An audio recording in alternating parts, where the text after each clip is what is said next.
Hello, ladies and gentlemen. Welcome. It's Pro Wrestling Report Prime Time on Thursday night. We are live on Fight TV with Dave Hero and Hurricane Helms, Impact Wrestling, AEW, NXT, and we go all out for All Out.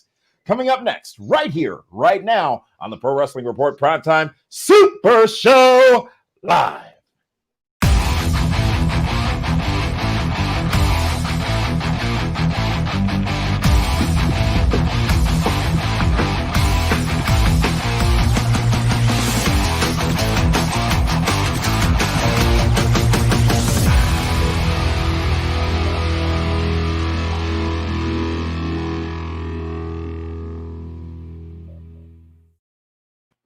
Welcome, ladies and gentlemen, to the Pro Wrestling Report Primetime Super Show. Tammy and Nelson coming to you here from the home office of the Pro Wrestling Report in Boise, Idaho. And I am joined, of course, by the two people who bring the expert to the expert opinions that are shared on this show. First of which, please welcome one long-standing superhero. He is David Octavius Tiberius, the alleged backyard knockout, straight edge, hardcore, one-time Hall of Famer hero. David, welcome to the Pro Wrestling Report Primetime Super Show. You got me all choked up. It's good to see you. Yes, I'm back. I'm excited. It's been a while. It's been a long 8 days, and I really figured out how to use that Manscaped gimmick. I mean, look what I did here. You know what I mean? It looks fantastic. You're freshly squeezed. I am. I mean, it says that it works really well on round surfaces, so I'm like, perfect. I think you're a little confused. I'm not sure Manscaped is supposed to go north of the belt line. Huh. Well, it said it's great for, for round, well, whatever. But hey, use promo code PWR and save 20% over by our friends at Manscaped. And we are now seeing 20% less of your face, which is a good thing. But folks, hold on. I also look 20% younger. Let's not forget that either. You changing your target demographic? I can't go much lower. Ladies and gentlemen, this show is super all for only one reason, and that is our superstar expert analyst here on this show. Ladies and gentlemen, please welcome the man who is the superest of superheroes, even more super than David Hero. He is our very own resident superhero with one R. Ladies and gentlemen, please welcome Shane Hurricane Helms. How you doing, Shane? I'm doing good, man. I missed you guys last week, man. I'm glad we're back on schedule. It is good to see you. It is good to see both of you. It is good to be back here on the airwaves on Fight TV, live on Fight TV, where you can watch AEW All Out outside of the United States this Saturday night, live on pay-per-view. But we are also streaming live across our social media channels. That includes Facebook at PWR 360 now, Twitter at PWR 360, and on YouTube. And we are going to be taking your live chats here tonight while we are on the air. So we will welcome you as you join. We will take your relevant comments and we will share them, and want to join or welcome the first person we're going to welcome, Gabe 606 over on the YouTubes, who is asking, are we live? Well, yeah, we all the way live, bro. We are doing it live, just like Bill O'Reilly used to before he didn't. So, gentlemen, a lot to get to this week. We're going to do things just slightly differently, though. We won't do an in-depth breakdown of Impact, AEW, and NXT. We're going to talk about the highlights because we have some booking to do. It's time for Be the Booker for AEW All Out, which is Saturday from Jacksonville, Florida. So if that's acceptable, amenable to all of you, we are going to kick this off with the show that did it again this week, took the ratings crown with, I believe, some 930,000 viewers. Their best effort in a very long time on their weekly edition of the show, unopposed on Wednesday, as NXT went to Tuesday this week. Unopposed, AEW delivers solidly in the ratings. Now, gentlemen, before we get into the program, the broadcast, if you will, I want to get your thoughts on those numbers. NXT doing just north of 800,000, so not shabby on their part as well, but they had their Super Tuesday show. So the NBA has displaced AEW. USA has been trying some different things with NXT. There is discussion right now, reporting rather, that the shows may end up separating and going on different nights. your thoughts on the reaction to the ratings this week, because they do matter after the fact. In this case, where they're or running on different nights, and whether or not we should see the shows split up on different nights, or if we should continue the Wednesday night wars. We'll start with you, David.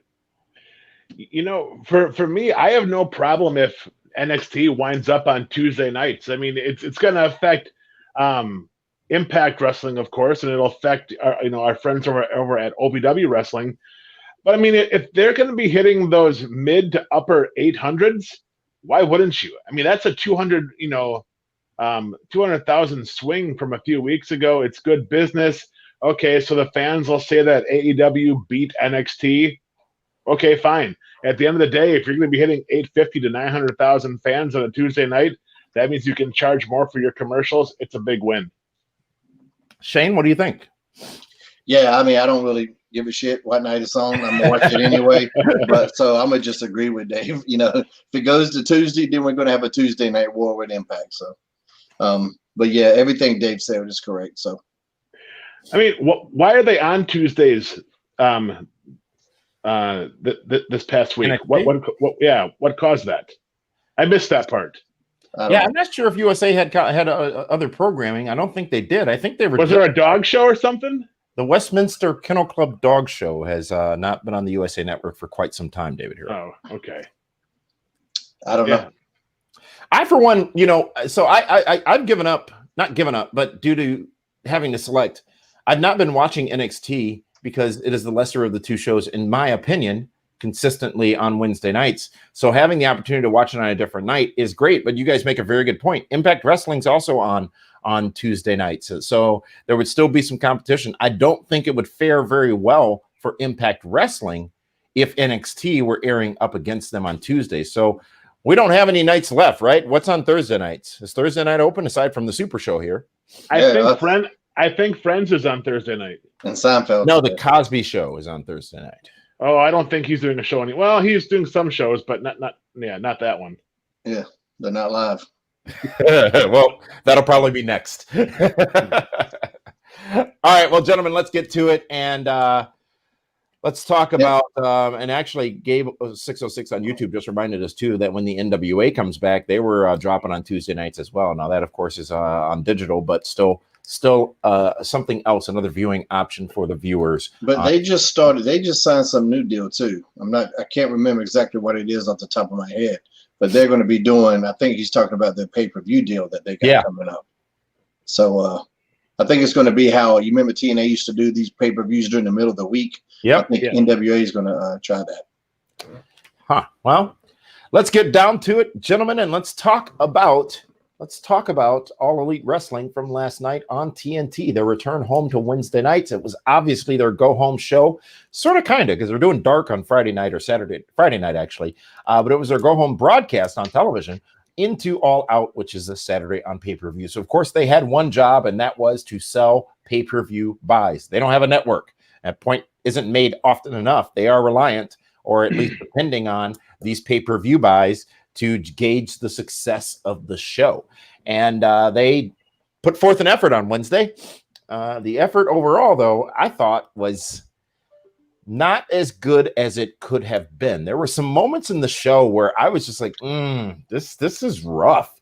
That tag team matchup with, I don't remember. It was the opening matchup.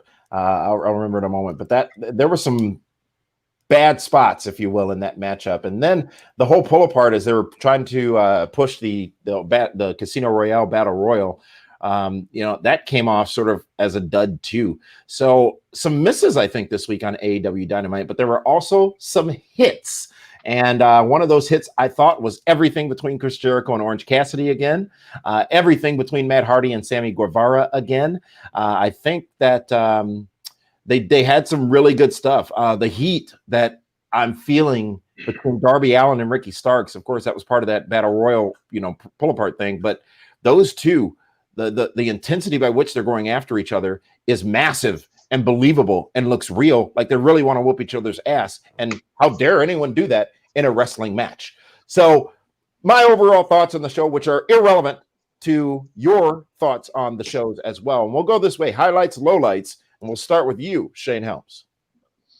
I liked most of it. I thought most segments had, progressed the storyline or at least progressed the character. I was really surprised that with the appearance of Serena Deeb, but I loved that match. I thought she had a really good match with Thunder Rosa. There was a lot of stuff I liked. The Battle Royal thing, was a little sloppy and choppy at parts, but to be honest, most Battle Royals are. They just are. Well, Shane, let's be honest. You loved all the innuendo because I saw your Instagram. There was saw what you were doing. Yeah, there was before you posted that, Shane. I had only caught when Jake said, "You're not going to blow your load" or something like that. And I'm like, "Whoa, wait, how did we get there?" Thank you for filling in the blanks. No, he said, "Bust a nut." Bust a nut. Yes, he did. There's no other way to take that. That's exactly what he meant. I couldn't believe it when I heard that. I'm like. They've been pushing the envelope with their language and innuendo a ton, but when Jake comes out and said it, and it popped him more than anything because he said it on live national television. But let's not forget what your boys FTR did. They want to blow everybody, apparently. You know what I mean? That one was going to be funny. That one I had a thought. I was like, oh, that's funny. And then that was going to be it. I wasn't planning on making that video until Jake said that. And I was like, wait a minute, this is too much.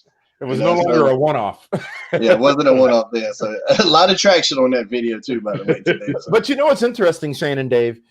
Over the course of the same evening in the same broadcast, you had a lot of attempted editing of the words coming out of the mouth of Kenny Omega earlier on, FTR earlier on as well. And those were some huge misses. They must only be on a 2-second delay as opposed to a 7-second delay. But whatever they were saying was not as innuendish as what Jake flat out said. It was interesting what they chose to let go and what they chose not to.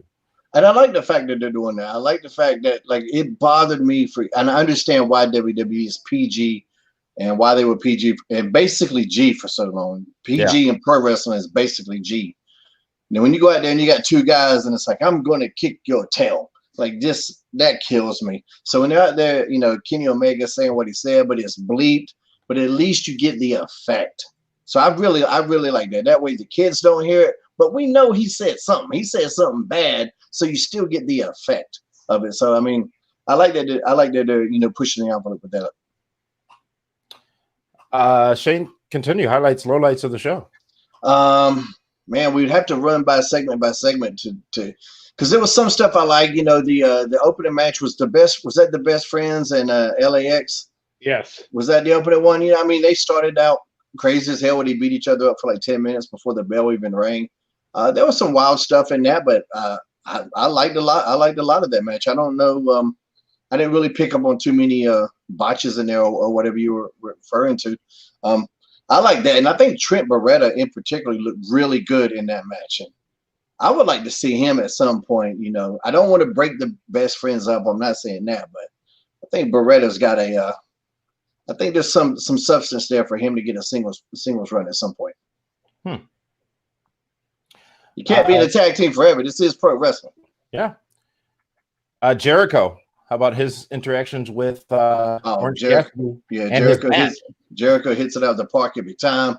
Unfortunately, Joey Janela, the bad boy, had a bad night. That's just how it happened. Bad boy. He came for you. But man, going. The way they went into the code breaker was just awesome. Using the walls of Jericho instead of the Judas effect, just reminding people, hey, I can't make you submit to. I thought that was very well done. And that's good to show that aggressive side of Jericho for all the things that have happened to him recently with Orange Cassidy. He should be angry. He should be mad. So, I thought that was really good. The aftermath of that was pretty good too. Yeah. So how about, it was actually the aftermath of the tag team match that I wasn't crazy about. Maybe you're referring to that. Was it the SCU and Private Party versus Bucks and Jurassic? Maybe. Yeah. Maybe. So there was a lot of aftermath in one of the tag matches. That the match itself was okay, but then all of the aftermath was kind of kabuki-ish. Great Kabuki. I missed him on the show. Was he there? Sure. He's always there. Always. Huh. There's always kabuki. David Hero, AEW, your highlights and lowlights from last night's broadcast. You know, for me, one of the biggest highlights was Serena Deeb. I mean, she was Yes. absolutely on fire. She looked amazing. And her and Thunder Rosa may have been one of the top 5 best female matches of the year on all the brands because they both looked like they were trying to win. They both looked like they were fighting. Everything looked snug. They went 110 miles an hour, but at a pace where everything was digestible, if that makes any sense. But super happy to see her. She looks great. Thunder Rosa, great introduction to that AEW audience. So they now know that she is definitely going to be a contender, for the AEW women's title. I want to challenge the NWA to get her a better championship, though. She's going to come in, and that championship is supposed to mean something. It don't look that good. No, it actually looks like one of the old belts from the 1950s. I understand you're going for that, but it looked like the leather looked really flimsy. It might have been Velcro. I don't know what it was, but when she went to put it on the turnbuckle, I was like, man, it looks like one of those little replica belts from Walmart, And I feel like she deserves better. And I know like NWA likes to go old school, but at the same time, we don't have to reinvent the wheel, but we don't ride around in horse and buggies no more either. You update that shit. You update that wheel. You don't? Not me. Not on the farm. Golf cart. I love the doubt of that they're now putting in the head of Hangman Adam Page. Yeah, I mean, he really doesn't know what end is up right now, and you saw the look of confusion and even sadness in his face because it's like, well, who's really telling me the truth? What's really going on here? So that's going to be interesting dynamic, almost to the point where Kenny Omega's becoming the heel. Where you almost have sympathy now for Hangman Adam Page. Well, they've been playing with Kenny Omega's aggression. You remember him like smacking around Marco's stunt, stuff like that. They've kind of been toying with that too. I think they've done a really good job of not pointing us directly in the direction that they're going to keep us guessing. And I think that's really effective during this COVID area anyway. Keep us guessing because the fans aren't there. Sometimes the fans will make things happen just because of the way they're reacting. If they react a certain way, you're like, man, well, we're going to kind of have to feed into this a little bit.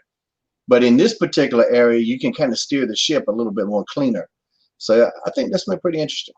Yeah, that I enjoyed. But if they were depending on the last 15 minutes of that show to sell pay-per-view buys, I think they failed miserably because that was very long, very drawn out, very uneventful. And what was it, the lawyer thing? The lawyer thing. Yeah. Moxley versus Mark Sterling. You know what? That was a miss for me. Good for Mark Sterling to get 15 minutes of TV time on TNT. Yeah. He's got more than some guys are on the roster in the last 2 months. But it's just like, oh, uncle. I mean, that did not make me want to buy anything. And then to watch MJF come in and put the boots to Moxley, and in the COVID era, wipe Moxley's blood across his face. I was like, oof. I mean, I know they test everybody. It's not transmitted via fluids, from what I understand. It doesn't matter. It's just still not, I didn't get it. So, yeah. So that last 15 minutes, if that was what not be transmitted by fluids if we're covering up the cough. What the hell do you think a cough is? It's airborne. It's an aerosol. It's got to be in the air. You don't get the flu from somebody's blood. Hey, as much as I love and adore both you guys, I'm not putting your blood on me. Okay, yeah, that's simple. Not even to sell a match. Nope, not gonna happen. And I never did it. It's interesting, Dave. You say that this did not put your ass in the seat for the pay-per-view on Saturday, the closing to AEW Dynamite with the champion Moxley going up against Mark Sterling and all the shenanigans that occurred within that. Shane, I'm interested to hear your perspective on if they did what they needed to do with that matchup, which arguably it may be for the championship, but it's not the main event on Saturday at All Out. I mean, I was already going to get the show, so you didn't really. I mean, we're kind of grading on the curve here. But if you weren't going to get this show, and like Dave said, you're relying on that last segment to seal the deal, that was a bit of a hard sell. It just didn't do it for me. That seems like something you do a couple weeks in, with a couple weeks to go. I don't give a shit about this Mark Sterling guy. No offense to him. I think he's doing fine in his loyal gimmick. I don't need to see him in that ring. That wasn't anything I really cared about. It was just kind of transparent what was going to happen. You knew MJF was going to come out. You need heat for the pay-per-view. So this was just really, really predictable. And I don't know. It just kind of, Is that bad predictable or okay predictable? This felt flat predictable. You know, you can be predictable, but still throw a swerve in there here and there. You know, something. And I don't know. This, like Dave said, this one segment. Now I'm still interested in MJF going for the championship. I was going to watch that pay-per-view anyway, so they didn't lose me. They didn't lose my buy. That's not going to happen. But that could have been done a little bit better. That and like all the promos earlier it just seemed really disorganized, and everybody shits on WWE how these scripted promos. This is still a television show. Yep. You don't just let people go out and just, hey, just go. You say something, and then whenever I feel like it, I'll say something, and then you say something, and nobody knows what the fuck's going on. That's what that looked like. It looked like amateur hour, it was like some of the greatest talkers, and it came off amateurish. That was a huge miss for me. Yeah, when I saw that the match was starting with 17 minutes to go on the show, I was like, they're going to think this match is going to fill up 17 minutes. And it felt like 37 minutes for me watching it at home. But to be fair, I mean, what could have topped, Jake Roberts? I mean, that was awesome. Yeah, I mean that was the promo I was talking about in terms of it seemed amateurish. And you got Jake, Taz, Kingston came out. Kingston was on fire in the beginning. But then it just kind of got like everybody's talking over anybody. Like, what's happening here? This is kind of very disorganized. Very disorganized. I did like too the Young Bucks. I like when they came out.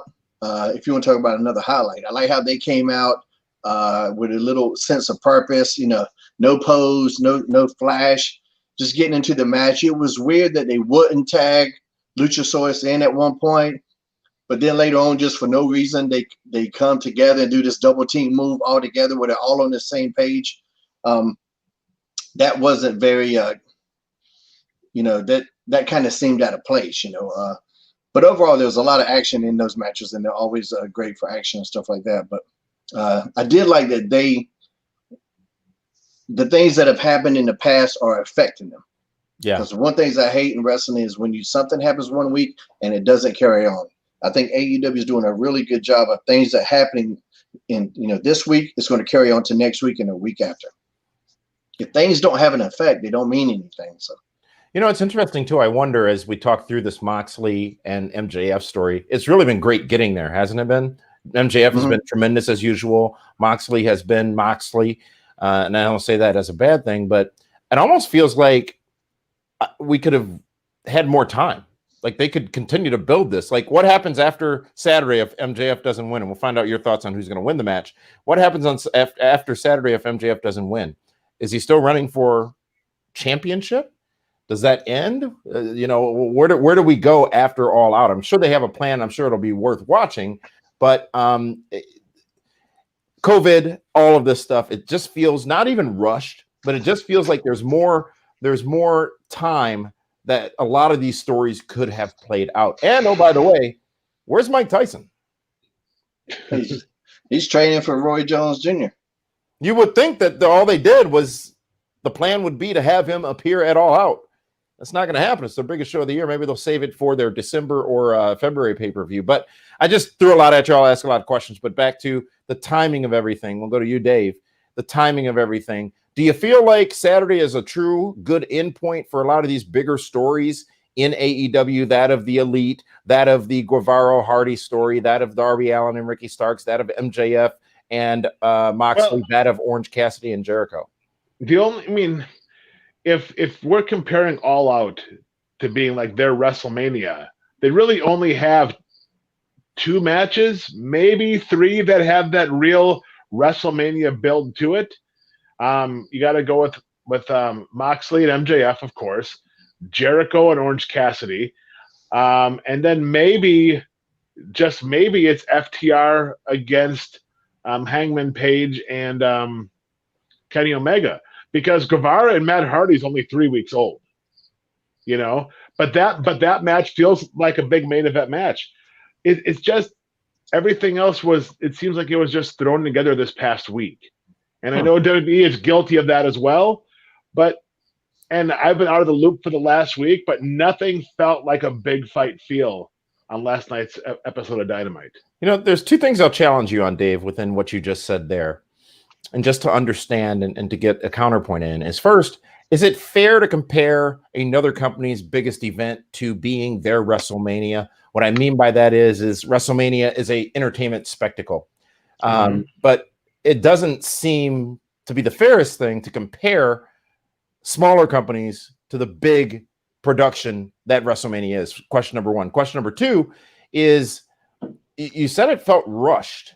And that's interesting, because I was careful in my words earlier. I don't feel like anything has been rushed.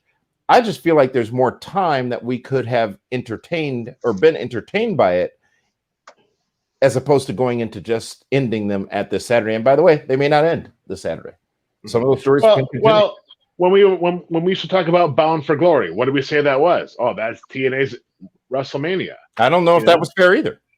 Well, it may not have been, but then when you have Tony Khan, the owner of AEW, saying that Double or Nothing beat WrestleMania, well, now he's comparing. You know what I mean? He did say it was a better show, but at the same time, what would you say about GLCW's event compared to another event in Milwaukee?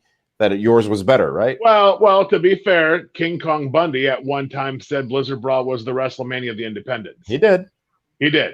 So, but I mean, it's their anniversary show, so it's their biggest one.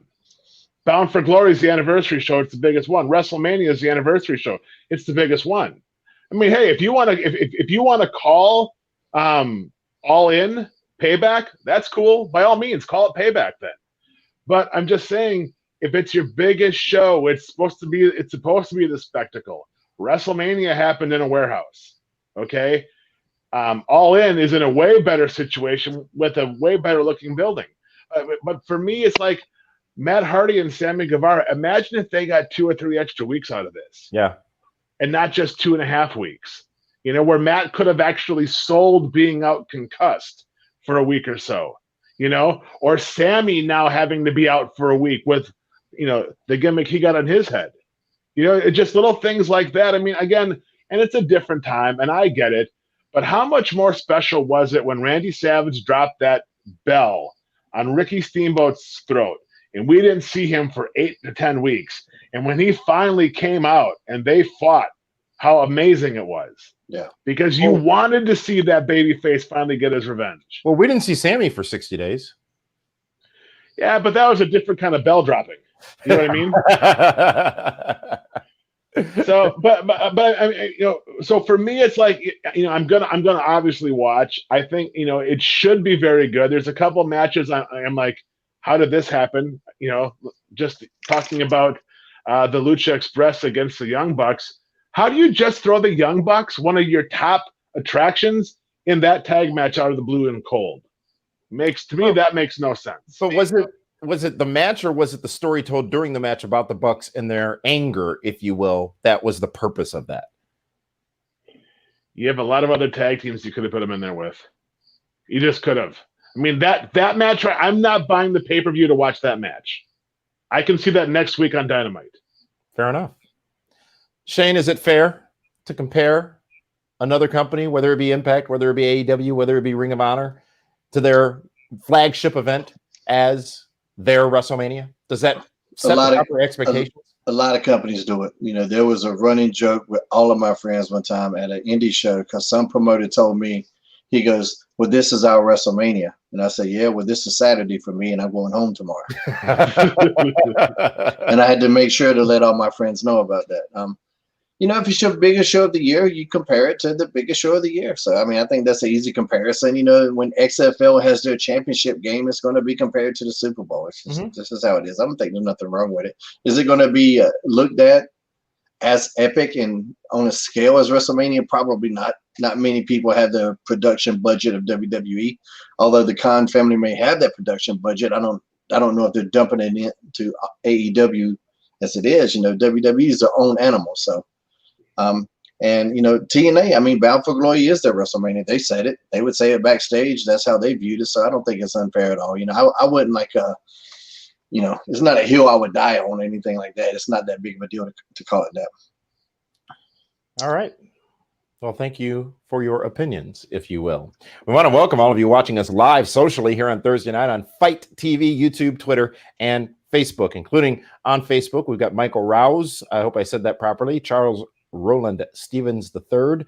Also on Facebook, we've got Matthew Schaefer Gage. Over on YouTube, we've got Gabe 606, Kyle Barna, and also some others as well. Lee Lower.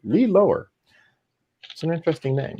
And also Andrew Monaghan, who I believe is coming to us from the UK, 12:24 a.m. there right now. I want to thank all of you for joining us here on social, and keep those comments coming. Some of them we're going to be using later in the show. Some of them we'll use live as we are discussing. And as we are discussing, your general takeaway from AEW, Dave and Shane, seems to be, Dave, it didn't do what it needed to do as a go-home show. Shane, it feels like you're saying it did do what it needed to do as a go-home show, but it didn't do it quite as well as it could have. Yeah, I don't think it was a miss at all. I mean, AEW, they still got on base. This wasn't a strikeout. It was a good show. I liked more than I disliked, and like I said, the Serena Deeb thing, I was like, man, this got me more interested in their women's division just by bringing in this one new talent. With Thunder Rosa as well, because I'm a big fan of her. So I got way more invested in this women's division with that one match. And it was a cold match, and that's hard to do.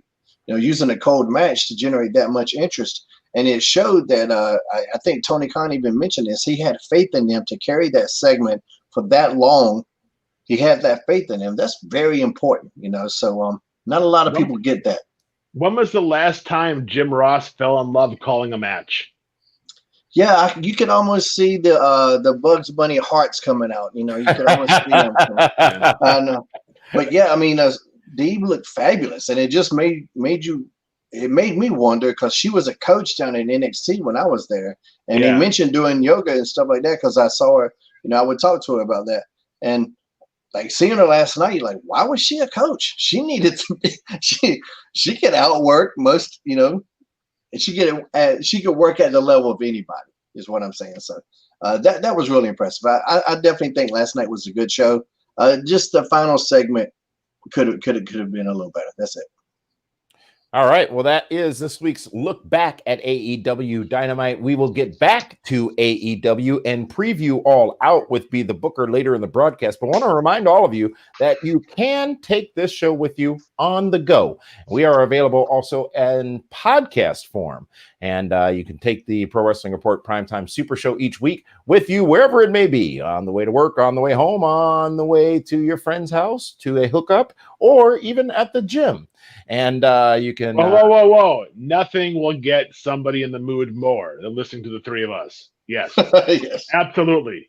That's the Hookup Podcast. Pro Wrestling Report Primetime Super Show podcast. You search for it wherever you listen to your podcast. And also the Highway to Helms podcast, available weekly. What kind of knowledge did you drop on this week's edition, if you did one, Shane? Oh, yeah. With this one, man, where it started off, we had some kind of big losses. One of them, our man Dave Hero, so I did address that a little bit. The Armstrong clan lost Bullet Bob, so I had to address that. Chadwick Boseman was a big loss in the entertainment world, so I talked a little bit about that. Then after that, I got into some movies that I watched, and of course the Comic Slam, which is becoming the biggest hit of my show and the surprise of my show. So as always, Highway to Helms, check it out. Check that shit out, yo. Highway to Helms available in podcast form as well. Gentlemen, with that, let's move on to NXT, which presented Super Tuesday this past Tuesday night. Unfortunately, I'll fully disclose here, I haven't seen a minute of it. I don't know what happened. Of NXT? Of NXT. Unfortunately, it's a big week in wrestling. We should probably talk about Payback too, by the way, because big things happen there. You know what was crazy for me is Tuesday night, I'm going through the channels and I saw NXT. So I stopped and I'm watching. I'm like, oh, is this new or not? 'Cause I didn't know it was on Tuesday night. And then I saw Adam Cole in the main event with Ciampa. I'm like, oh, this can't be current. This has to be an old one. Because, it's just like for me, see what happens? You miss 1 week. You miss 1 week and you're confused. And we talk about wrestling all the time.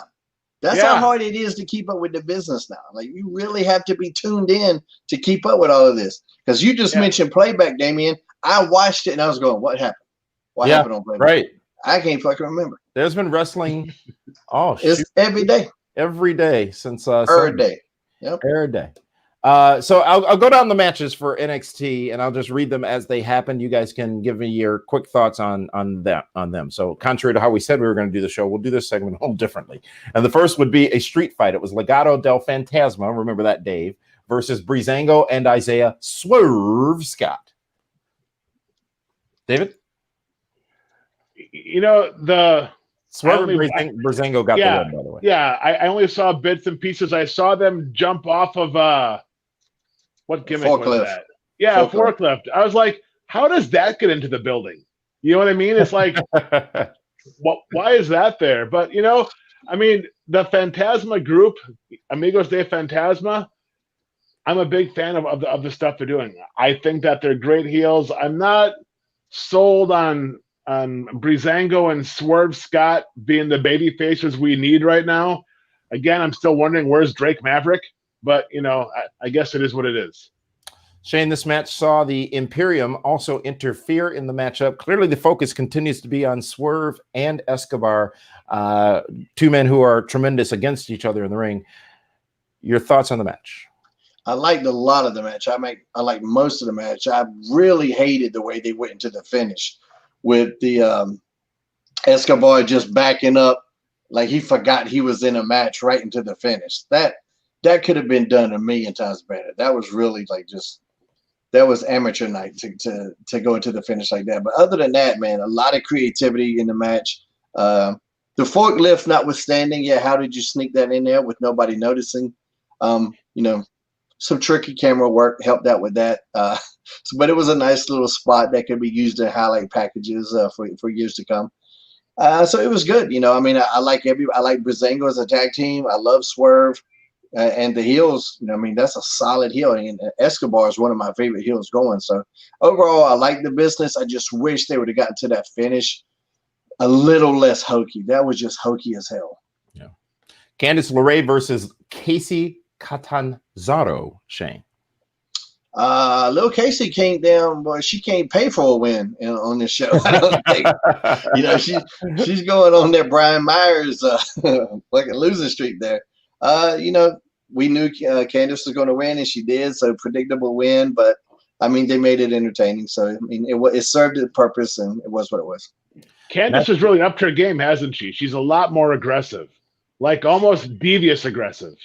Yeah, but she's had that in her before, from her indie work, man. She used to be fucking hardcore. She kind of toned it down a little bit, had to, in NXT WWE, but she's there's a lot to the package of Candice LeRae, whatever. Timothy Thatcher gets a win by submission over Bronson Reed. Austin Theory back in NXT, that's quietly no longer part of Seth Rollins' stable on Raw. Interferes in the match as well. Shane, what'd you think? Yeah, that's kind of a miss for me. Didn't really care for this. Exactly.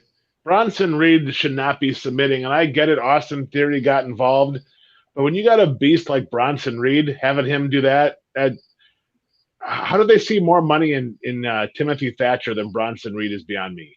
And I would just like to see Bronson keep that train. They built up some steam for him going into that North American title match. I don't see pulling away from that right now. I try to get him back, get that momentum back. And I don't know. This just kind of felt like a bit of a downer. So the main event was the Iron Man match. It was for the NXT Championship. It was Finn Balor versus Tommaso Ciampa versus Adam Cole versus Johnny Gargano. As you talked about David Hero earlier, it was not a repeat. It was live on Super Tuesday. And it was an interesting way they finished this matchup with two men getting 2 falls each.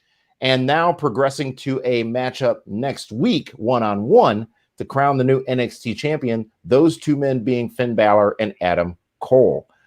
It was a whole hour, this match. Dave, from what you saw of it, what did you think of it? I thought it was great. I mean, it was the main. For me, it could have passed for the main event of 205 Live as well. But I'm not wrong. I mean, you know what? I thought it was great. I thought it was almost like the old guard of Ciampa and Gargano with the newer guard of Adam Cole with the iconic NXT Finn Balor. So you had all four guys is loved by their fan base just because of the respect they have for him. So it was hard to boo for any one of them. I thought the finish was great. I was watching it clock down, and I don't know if they edited it to make sure it ended just right. But I mean, once again, it's like it was creative. I wasn't expecting it. I thought it was great. It's another way of getting another week out of the story. It's like Lex Luger and Bret Hart at the Rumble. Who would have thought? And now we get to see a sudden death match, which is funny because if you think about it, isn't every match that's not an Iron Man match a sudden death match? Yeah. You know what I mean? So I was really confused. I'm thinking, what does that mean? Now it's sudden death. So. Well, I need to preface this by saying I had watched Impact first. And I saw this championship match between Eddie Edwards and Eric Young that I loved. And we got a new champion. I was like, all right, now let's watch this NXT. And now this match is a fucking hour. And I just got to say, I don't want to watch any matches for an hour. Yeah. The Iron Man matches are probably the least amount of interest I could personally have in a match ever is these hour-long Iron Man matches. And that's just a personal preference. That being said, the mechanics of the match were absolutely incredible. These guys are talented as talented could be. But to watch an hour-long match and still not get a resolution, I'm like, I got to watch more of this shit? You sit there, you invest an hour into it, and like, God, here we go. And yeah, now it's just a regular singles match. I don't know why it's sudden death. Like Dave said, that's just every other match ever, basically. So, but we know they'll kill it. We know it'll be a good match. I think I thought Finn Balor looked particularly good, and he's always looked good. But I thought he really looked like he stood out in that match, and that's that was NXT's prime there. That's the guys that they've hung their hat on for the last couple of years, those four guys. But I thought Finn Balor looked the best out of there and thought he really killed it. Don't you think next week it should be, and I hate to go with another ladder match, but shouldn't it be a special kind of match for the two of them? I don't know. I mean, sudden death, man. Sudden death. First one to get pinned loses. Oh my gosh! I mean, that's amazing. Never been done. Yeah, never been done before. Yeah, I don't know. To answer the question about Tuesday night and why NXT was on Tuesday, it's NHL hockey that has displaced their Wednesday night spot to Tuesdays, and it's going to be the same case next week as well. Who watches hockey anymore? Canada. Yeah, but USA Network is catering to the Canadians? How did that happen? That's only one of the teams. Oh, whoops. An hour-long match on a weekly episodic television program is a no-sell for me. I'm sorry. It's a no-sell for me on a pay-per-view. And they have been going through more 30-minute Iron Man matches.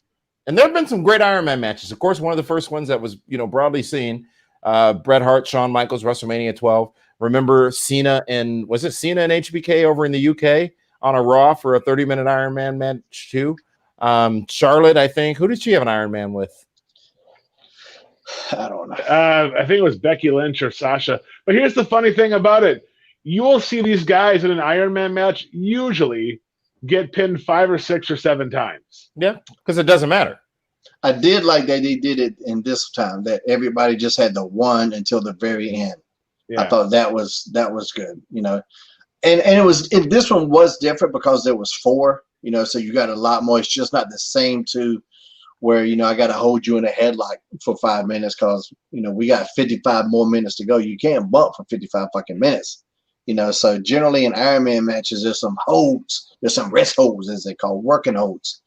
But these guys were really moving. That was a pretty steady pace they put on for an hour. So and yeah, like the timing on the finish when Balor was face down and Adam Cole couldn't get him over, like that little detail really That was cemented awesome.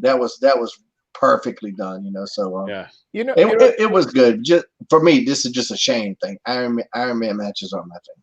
Maybe because I can't do them, I'm not going out there to do it. I'll tap out. Fuck it, you win. You win. I'm going to the bar. I got shit to do. I want to pick your brains for just a moment as well as we talk about an hour-long Iron Man match. What is the longest singles wrestling match we've seen in modern history, even in the last 5 years? Has there been a match that has exceeded 30 or 40 minutes in major organizations? No, a singles match, Dave, I said. I don't think there has been. If there is, someone will tell us. If you're watching, tell us in the chat or tell us via Twitter at PWR360. I'm just intrigued. I can't think if you're talking about the indies, I know Trevor Lee did an hour plus in North Carolina a couple times. And Trevor Lee is who? Cameron Grimes. So he's got a couple of those under his belt. He's a cardio machine. Yeah. And I remember one of them he wanted me to watch because he was really proud of it. Wanted my breakdown of it. And I was just like, dude, I'm not watching a fucking hour-long match, man. Love you, mean it. Not doing it. Especially I already know who won. If it's live, I'll sit through it. But there's no fucking way I'm watching the Iron Man match after I know who won. It's like how many people have actually rewatched Bret Hart and Shawn Michaels? No. Not me, not a chance. I never have, never will. I've watched so many WrestleMania main events multiple times. That's not going to be one of them. Never has been. I was there. That was actually my first WrestleMania 12 with that Iron Man match. And I remember when the time came for the match, I'm like, okay, time to go to the bathroom, time to get some food, time to get another beer. I got an hour minimum. I don't need to watch till the end. I watched eventually the whole match, but that's a great point. I don't think I've ever gone back and rewatched that match aside from the opening, the intros, and the finish. Yeah, too much. Yeah, not a chance. Well, gentlemen, let's move on from NXT after we get your overall thoughts on the show. Wait. Where was Damian Priest? He's a brand new champion. He's in the hot tub with the belt in the hot tub. And how about our boy Robert Stone? He's still avoiding victimized again. You know what? What they should do, if they were smart, they would bring in Tank Abbott to knock him out one time. just to keep the Tank thing going. Yeah, that'd be fantastic. I mean, talk about a guy that it's an unsafe work environment for him now. It really is. I think it's always been an unsafe work environment for him. Yeah. All right. So NXT overall thoughts, solid show, good show, bad show, just another show. Shane, what do you say? It was just another show for me. We didn't get a resolution for the match. It was an hour-long match with no finish. Like shit. I would have loved to see the look on your face when that happened. I would have loved to have been just sitting there watching you because I know you had some colorful things to say. I was like, motherfucker, I sat an hour through this shit. But you both liked the way it ended. You liked the finish of the match, but you didn't like that there was. I wish that they would have did that, and there would have been a little bit more TV time remaining. And say, hey, God. Remember those events? You guys do it now. Do this shit right now. Yeah. But it felt like a cop out. It felt like I don't know, and it wasn't a cop out, but that was just kind of the feeling. I was just like, man, I watched this shit. But maybe that's what they were going for. Maybe they, maybe that was the desired effect, to get one more out of it, make us feel anxious for it. So. Well, speaking of the desired effect and getting one more out of it, you every week, Shane, you get one more out of your tremendous combination of shirt and headband. Is that a headband? Is that a bandana? What would you call that? Headband, yeah. Feels like it needs a different... People call them do-rags. There was the one with the little what? The little tail, do-rags. People call them do-rags too. Do-rag? Yeah. I'm sorry, my young white friend, that you don't know what a do-rag is. The first one I ever got came with my motorcycle helmet, and so I started wearing it. And I started wearing it when I had the green hair, and just in everyday life, it would cover up the green hair when I was at the Publix. Yeah. And then when I was Gregory Helms, it kind of just became my thing to where, I would try to keep them on during my matches and see how long they would stay on. So. Well, Collar and Elbow is the brand, ladies and gentlemen. That's how you can look like Shane. Dave, tell us a little bit about the great gear, the great stuff available at collarandelbowbrand.com. Go to collarandelbowbrand.com. Use promo code PWR360. They just dropped the new fall line. I can't believe it's already fall. We're now in September. A whole bunch of new shirts are there. Go check them out. Promo code PWR360 at collarandelbowbrand.com. Awesome. And Shane should give us a closer look at who you're wearing. It's great. Yeah, Collar and Elbow Brand. This is one of the lines. I just have got the summer line, so now I got to get the fall. They got some really cool ones out. There's definitely there's like 3 or 4 that I know I want. There's one that they got some guy named Roman or something on there. Dave, who's that guy? Roman Roselle. He is the Collar and Elbow Rookie of the Year for 2020. Okay. He is yes. Where's he out? He's out of Louisville and OVW. OVW, okay. Yes. Mm-hmm. Well, good. So that was cool. I saw that shirt and I was like, man, that's a cool ass shirt. And it makes me made me interested in who this cat is. collarandelbowbrand.com, and you can get your great shirts. And again, the point I want to make every week, I'm not permitted by marketing to wear a t-shirt on this broadcast. Somebody's got to class it up. But they're so comfortable. They really are. It's that soft cotton, good fabric, very durable. They just feel damn good to wear. collarandelbowbrand.com. Dave, what's the promotion? What do you mean promotion? Use promo code PWR360. Aren't you writing this stuff down? So that's what promo code means. It's a promotional code. So when I say what's the promotion, that's clearly. Dave look like he got hot. What do you mean promotional? PWR 360. Get that discount, baby. Here's what it was. I wasn't paying attention to what he was saying. I'm like, well, now what am I going to do? I know it's 20% off at Manscaped and free shipping. I missed what the promotional code gives you with Collar and Elbow. It gives you. It really depends because there's all different kinds of promotions we have. And thank you. You're just. I love that you don't know because I don't know what my discount is. Just save money. That you didn't know, because then I would have asked that question on purpose. But I legit wanted to know. Because sometimes when I tweet this shit, when I tweet it out, I'll go use promo code whatever. Mine's Helms, I think, and I go and you get some discount. I don't know what the fuck it is, but you get one. Well, gentlemen, I want to take advantage of this opportunity now before we go into Impact Wrestling and talk about the new Impact World Champion, to talk about another story that, Dave, you brought to my attention earlier today that's been circulating around the wrestling news world, if you will, and a lot of people reacting very, very strongly to the possibility that Brock Lesnar, who is now a free agent, is going to be making the jump over to AEW. I don't see that ever happening. There's not a chance. No, I mean, I really don't. I don't see that happening. I mean, Brock Lesnar in an AEW ring. I mean, I don't think there's maybe a handful of talents ready for somebody of a Brock Lesnar type caliber, but MJF isn't ready for a Brock Lesnar. Jungle Boy is not ready for a Brock Lesnar. Darby Allin isn't. I mean, you know, you have Cody, you have Hangman Page, you have Kenny Omega, but Brock Lesnar is for him, he would probably look at AEW as a step down, and he's not going there unless they break the bank to bring him in. So do they do that? Is that I mean, firstly, let's go back to he's a free agent, which I don't remember who first reported it or whatnot, because his contract is lapsed, if you will, in WWE. He's making how much money for 2 matches a year in WWE as, you know, the biggest star in professional wrestling right now? He's not a free agent.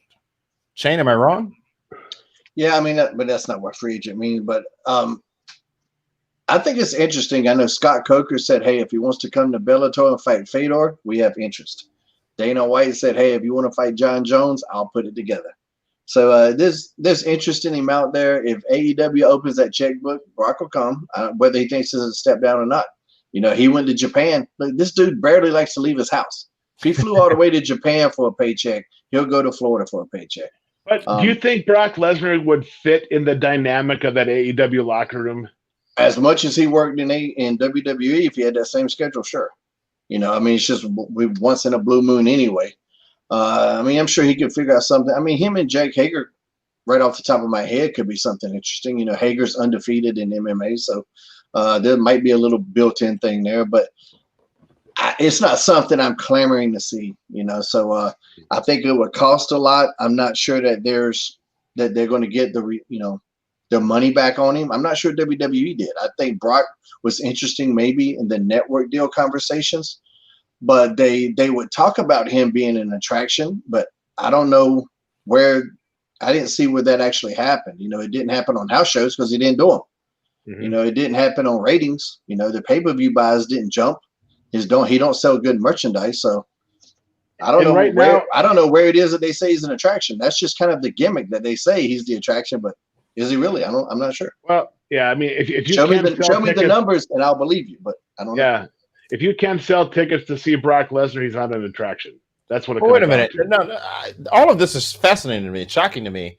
Are we arguing right now that Brock Lesnar, since returning in 2012 to WWE, has not moved the needle for the company financially, buy rate wise, merchandise wise? I think where he probably has is in the conversation to get the network deals. But there's no way to really prove that from a concrete standpoint, but I think so. I believe having Brock Lesnar help with some network deals. But if you look at the other metrics, the traditional metrics of ticket sales on live events, no, he didn't. Merchandise, no, he didn't. No. Monday Night Raw ratings, no, he didn't. As a matter of fact, I think in the third hour, which we know the third hour sucks, Brock and Paul had one of the worst rated segments ever. You know, so pay-per-views didn't really go through the roof. If he didn't sell merchandise, why was there a new Suplex City shirt for every city every week? Why was he getting more and more merchandise? If okay, when we say they weren't every week because he wasn't at the show every week. Fair. Not fair. True. That's the word you were looking for. Well, no, because actually they did have some Suplex City shirts when Raw was in town. And Brock wasn't there. I saw Suplex City shirts and they just said Suplex City. I didn't necessarily always see them branded by whatever city they were in, but that could have been necessary. Yeah. That could have been the case, but I didn't see it. I wasn't at the merch stands a lot. And Damian, here's the thing. John Cena paid for himself off of merch. Steve Austin and The Rock paid for themselves off of merch. NWO paid for themselves off of merch. Brock Lesnar's merch did not pay for Brock Lesnar. That's the difference when we talk about merch sales. Yeah, that's what I'm talking about. And, and ticket sales, live events. Like, if he was a surprise on the show, well, you can't say that he popped the rating or popped ticket sales because nobody knew he was going to be there. That only works if you're advertised. And, like, on live events, he didn't do them. So. Yeah, on this last run, it was the only house show I can think of that he worked was after he busted open Randy Orton. And Brock and Randy worked the house show together in Chicago. And that I wanted to go to that because I wanted to see that match. But Brock, I mean, you never saw him on house shows on this last run.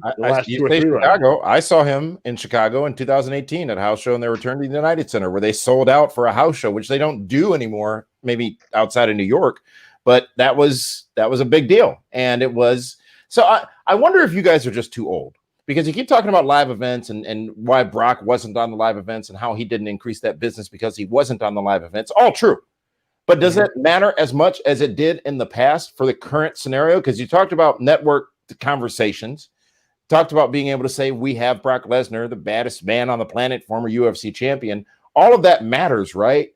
But that's exactly what that was the first thing I said. I said I think it matters in terms of network deals, which are the biggest deals. That was literally the first thing I said. No, exactly. So maybe you're too old and you can't remember that I said some shit 3 minutes ago. No. I was using what you said to make the point against what you said after that, which is I guarantee you, I was there at a ton of house shows and he was never there. Correct, but that is so the network conversations, getting a $1 billion deal with Fox, that's important now. Mm-hmm. The house show appearance and business, while still integral to the business of wrestling, the question is, you didn't have those networks to talk to back when house shows were more important. So does it matter that he wasn't on them? On the live event? Networks to talk to? Damien, hold on a second. The dollars. You think ESPN didn't exist a couple years ago? When Hulk Hogan signed with WCW, having Hulk Hogan go to all of those meetings with Eric Bischoff and WCW got them new merchandising deals. Yeah. Got them a better deal with Turner. Got them everything imaginable, just having Hulk Hogan's name on that roster. Brock Lesnar, I've said this before, having Brock Lesnar as the WWE World Champion legitimizes everything about them. You put Brock Lesnar on the Today Show, he looks like the Incredible Hulk. Remember when CM Punk was on Good Morning? When did he do the Today Show? Did he ever do it? But like when he was on ESPN or other shows like that. And then there's been other times when you have somebody like CM Punk show up on Good Morning America before WrestleMania, and he's sitting there crisscross applesauce in a hoodie, looks nothing like a world champion. Brock Lesnar looks like a badass. Yeah, it's when you cross your legs, when you were a kid, you do it all the time. You might even do it at home right now. I don't know, when you're meditating and stuff, whatever else. Yoga. But yeah, that too. But I mean, exactly. I mean, Brock Lesnar, you're like, holy shit, that's the world champion? Okay, this is believable now. Perception, reality, pro wrestling. It's been like that forever. So is Brock Lesnar a loss leader? What that term means is he gets the deals done. He's put on the poster. He's your $40 32-inch flat screen on Black Friday. You only got one or two of them in the store, but you're getting people into the store to watch the product. Is that what Brock Lesnar was in his latest incarnation with WWE? I don't even understand that shit. So, well, you know what? Here's what Brock Lesnar. He definitely has a value, no doubt. And everything Dave said was true. Having him there, having him as the champion, but just his inactivity, I think, also devalued it. So, like, he would bring this value, and then it would be kind of taken away because he wasn't there. Like, when you got a world champion that doesn't defend the belt, every night. In this day and age, people just need to see that more. And, like, just what I was talking about in terms of attraction, like, when you would go toward towns to towns to town, and we need that big name, and he's not there, that too sends a weird message, especially to the locker room, of which I heard repeatedly. The one thing Brock Lesnar did extremely well was when he would finally get in the ring with whoever it may be, whether it be an AJ Styles, a Daniel Bryan, a Seth Rollins, a Roman Reigns, he made them better because he sold for them and gave, he made Seth, when Seth Rollins beat him at WrestleMania, at two different WrestleManias, I mean, that's huge for Seth Rollins. So when you finally did slay the beast, you actually beat somebody that everyone looked to be unbeatable. I honestly think Brock Lesnar probably has more losses in WWE in the last 8 years, than he does victories. So I mean, look what he did for Drew McIntyre in the Rumble. Yeah, huge. Huge. So I mean, who else could have done that for Drew McIntyre? So let me ask you guys this definitive answer. Brock Lesnar, he ends up where? Back in WWE, in AEW, or taking a fight in the Ultimate Mixed Martial Arts? Probably back in WWE. Yeah. I mean, I think when he did this before with the co-contract thing, and it kind of worked to his advantage. So, but it might just be one of those things. But right now, I don't know. WWE did just turn one of the most profitable quarters ever. So it's not like they're hurting for money, but I'm not looking at the financials like they are. But the fact that they let the contract lapse or weren't able to seal a deal, that also says something weirds up. So maybe Brock just doesn't fucking want to wrestle too. I mean, keep in mind, right? He's not he's really, really good at this, but he really doesn't care that he's good at this, right? And we can't make him care, and he doesn't have to care, But he's a really great professional wrestler, but he doesn't seem to really give a shit about it. There's that, and that's totally his right. And Brock also knows if he has a big knockout loss in UFC or Bellator, it's kind of hard to get the big money to go back to WWE again because he hasn't had a legit win in MMA. His last one got overturned, so he hasn't had a win in MMA in like 8 years. Yeah, and let's be honest. you know they're going to be setting up Brock to return and wonder why Paul Heyman's with Roman Reigns. Oh, interesting. All right. Well, good discussion on that, gentlemen. Thank you for that. And before we move on, actually, no, we are going to move on. We're going to talk about Impact Wrestling, and we're going to focus on the main event. And that main event was for the TNA World Heavyweight Championship. Shane, you talked about it earlier. Eddie Edwards versus Eric Young, and we have a brand new Impact Wrestling World Heavyweight Champion in Eric Young. Shane, school us. Tell us what you thought of it. I mean, this is weird because I would like both guys to win this match. I like Eddie Edwards as the champion, but at the same time, I love that Eric Young is back on top at Impact.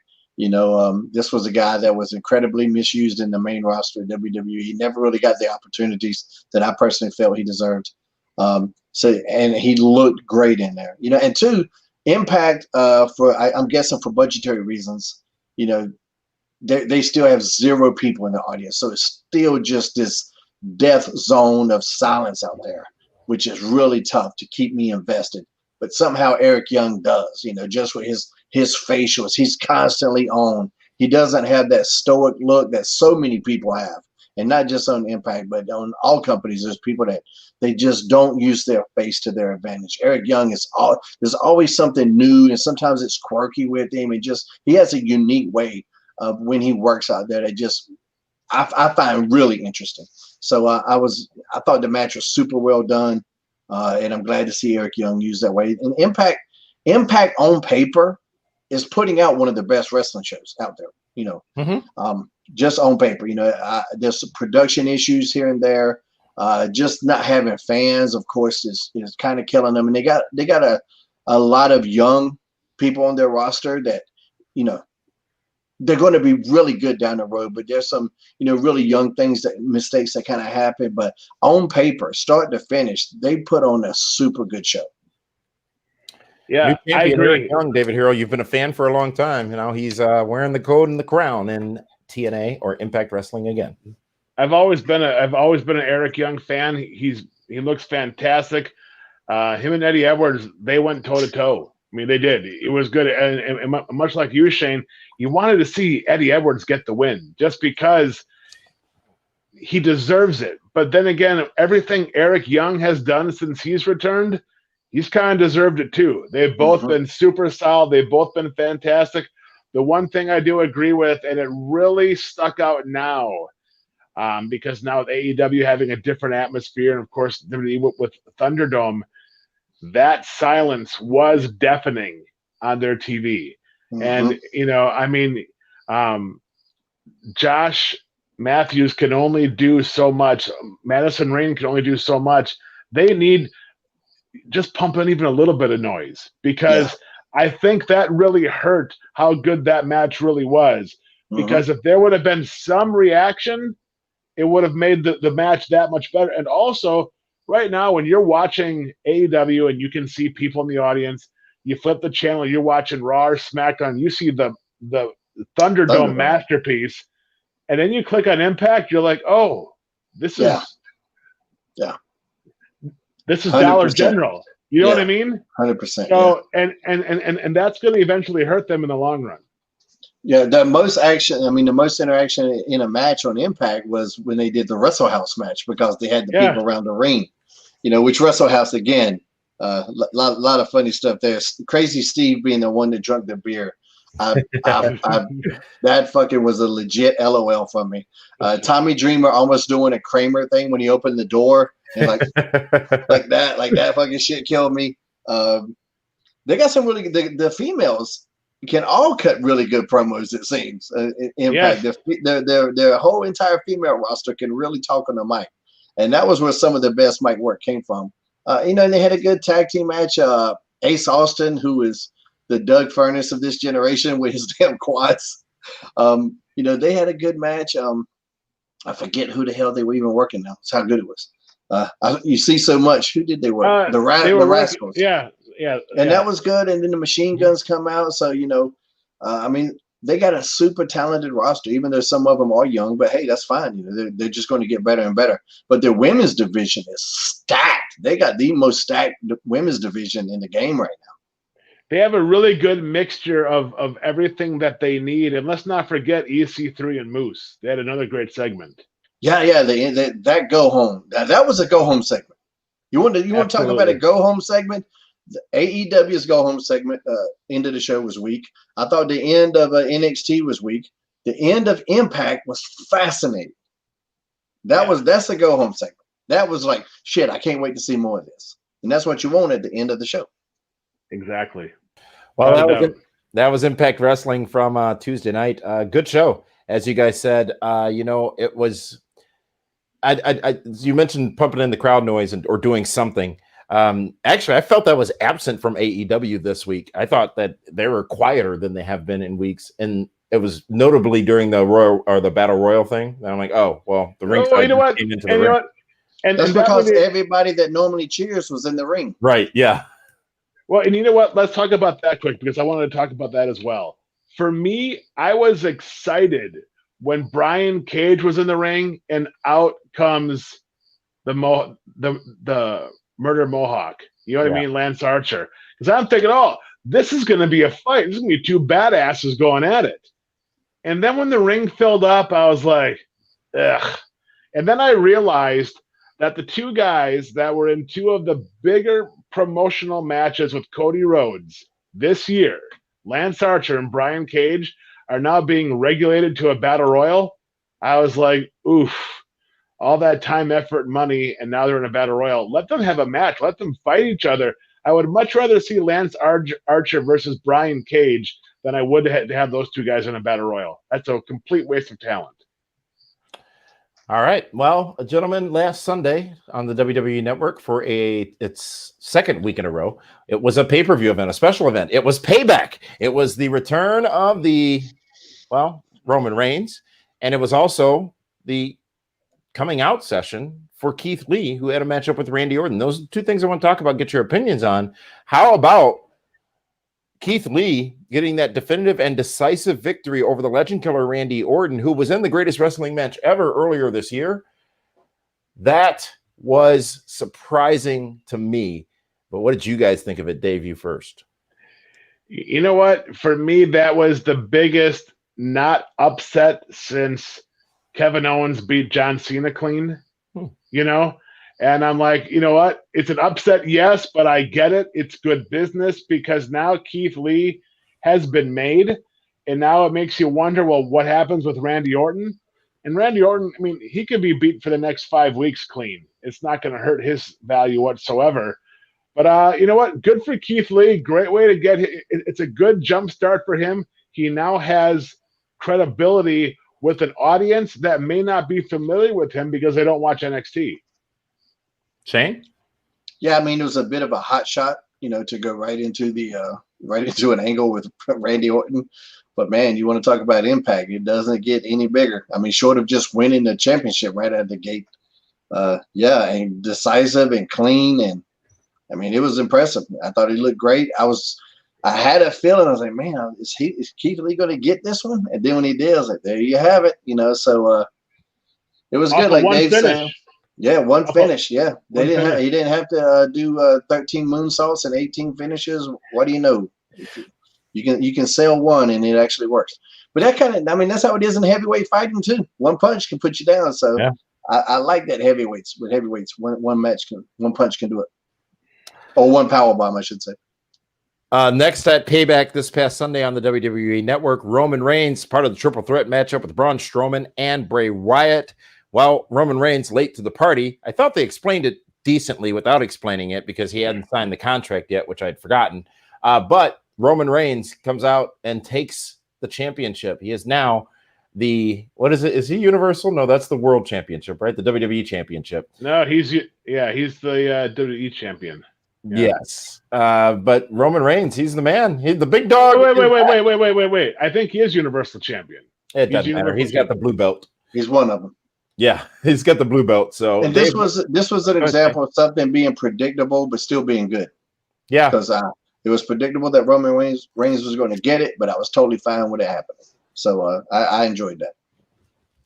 Where do we go from here is where I'm confused, because you have the monster among men, you have the Fiend, and now you have Roman Reigns, and all three of them really aren't good guys right now. Yeah, so I mean that kind of leads you to believe, are they bringing back some kind of baby face? You know, is Cena done with Suicide Squad now, and he's going to have some time on his hands? Is Brock going to be the baby face that comes in? And now he's mad at Paul, so he's going to try to go through Heyman, go through Roman to get to Paul. Definitely could happen. So, and I would be interested in that. Braun, I think, is the Fiend. I think I talked about this, or I said this before. The Fiend didn't really need the championship. Braun losing the championship, I hope that affects him, because it should. You know, when you fight for years and years to get to the top, and then somebody knocks you off, that affects you. So I hope they go forward with this in terms of maybe, but if Roman truly a heel? That's the thing. He hasn't really, truly accepted it yet. He's just like, hey, this guy got me the contract. I did my work. It wasn't like he went out there and gouged some eyes and whatever, low blow, pull some hair. He just went out there and beat him. So, well, hold on. He did throw a whole lot of chair shots and everything else at SummerSlam, just destroying guys. Yeah, but those guys can take chair shots. I mean, they survived the swamp match. The Fiend drowned him, and he came back to life. So he was resurrected. And let's not forget, Alexa Bliss is still a player in that entire scenario. Oh, that's a good point. Yeah, because now she's slowly transforming into Harley Quinn again. Yep, and they showed her during the matchup, but didn't say much about her. They announced, I think it was tonight for SmackDown, a triple threat match: Big E versus Matt Riddle versus Baron Corbin, and the winner to get a title match against Roman Reigns. You sure that wasn't a fatal 4-way? I saw some graphic of 4 people. Okay, was somebody else in? Could be. I don't know. I thought it was 3, but you got to wonder. Maybe it was. But it could be 7. But here's my thing: those 3 guys are the best options right now. Mm-hmm. I mean, if they're going with the Big E face run and Roman Reigns as a heel, that might be interesting down the way. Mm-hmm. Exactly, but I don't want to see Big E and Roman Reigns right now. I don't. And I don't want to see Baron Corbin again in Roman Reigns. And I Definitely not. Yeah, and you can't put Matt Riddle in that spot yet either. So it's like, maybe that'll be a everyone pins each other match kind of thing in the 4-way. But I mean, it's just like they need strong stars. I don't care, babe. Right now, their 3 strongest players are heels. I mean, AJ Styles and Roman Reigns, I'll watch that again, but let's not forget, AJ Styles left the Raw brand because of Paul Heyman. Do you really think he wants to now be in a program? It's so great Paul that Heyman? now Paul Heyman's on SmackDown, and AJ's like, wow. Yeah. Well, that was payback. That was payback this past Sunday on the WWE Don't Network. forget Bobby Lashley. Wait. Bobby Lashley won the U.S. title too. That was at Payback, right? Yeah, and let's not forget Nia Jax and Shayna Baszler are our new incredible finish. Yes, that you know what? Nia Jax and Shayna Baszler is a badass tag team. Yeah, they really are. It's gonna take a special twosome to knock them off. I'm trying to think who are the Raw tag team champions? The girls? No, the guys? Yeah. Oh, it's the Street Profits. I think Nia Jax and Shayna could take them. Yeah. Hey, speaking of that, probably Cesaro and Shinsuke too. I think they could take them all. Hey, speaking of that, also on Raw, and Damien, I know you hate this. We're jumping all over the place, but marvel and amaze. Go right ahead. Getting ready for debate season. How about Zelina Vega going after the revolutionists or retribution or Antifa-ists, whatever they are? You know what I mean? F the retribution. The Proud Boys. FTR. I mean, how nuts are they to go after New York Puerto Rican. I mean, that's just like, you're not going to win that fight. I don't know.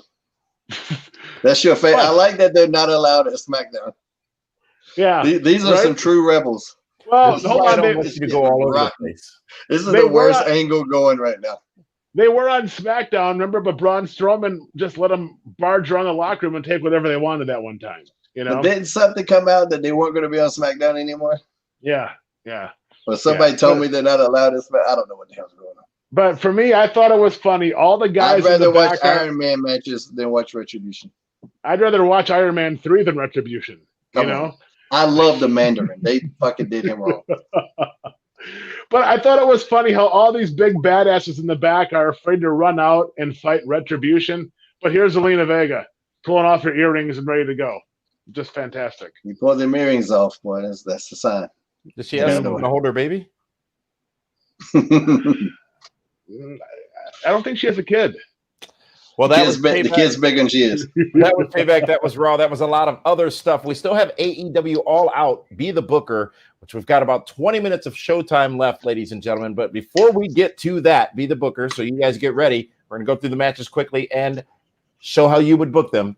Let's go to the man they call Meathead, who will tell us how I am still winning in the PWR Fantasy Draft, how I'm going to be winning in the PWR Fantasy Draft after All Out this weekend, and well, actually, a lot of points have been scored in the last 2 weeks. Hello again, I'm the man they call Meathead, and this is a PWR Draft Update. Now, after WWE's Payback, the point totals are in, and while the big dog is champ, the view hasn't changed for the lead dog, this guy right here. Here's your current totals brought to you by the accounting firm of Dewey, Cheatham & Howe. I am leading. The man they call Meathead with 1,340 points. David Hero in second place with 1,140 points. Damian Nelson, who thinks he's in first place, but is actually in third, kind of in the middle of the pack, with 775 points. Drew Baydow in fourth with 680, and Linda Kay, unfortunately, brings up the rear at 605. Now, we had that run of those 4 pay-per-view type shows in a row. We're going to reach the climax this Saturday night. AEW's All Out. There is also a Casino Battle Royal. Now, points will be doubled. That means whoever wins that Casino Battle Royal can win up to 150 points. For more updates, make sure you're checking out PWR360 on Twitter, PWR360.com on the website, and make sure you check out myself Monday through Friday with myself, the rest of the family at the PWR. So, for the PWR Draft, I'm the man they call Meathead. Thanks for stopping by. So long, everyone. Who's he winking at? That was because the numbers he gave were inaccurate. So he was making sure everybody knew that the truth, because his words didn't match the numbers I've seen. The truth is that I am in first place and leading in the draft. Yeah, I know. Pole position. I got you. We're good.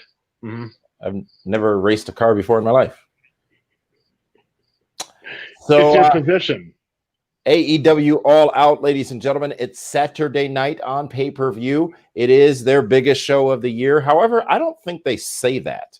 I think it is implied, and I think it is what people think, but I don't think I have heard them say it.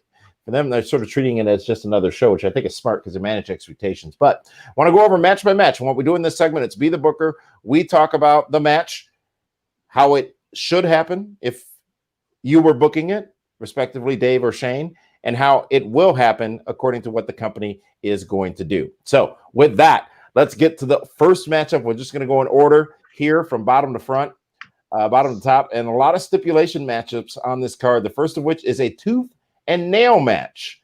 It's Britt Baker versus Big Swole. And Dave, you get the first pick this week. Well, I was also informed this is going to be a cinematic match. I've heard that.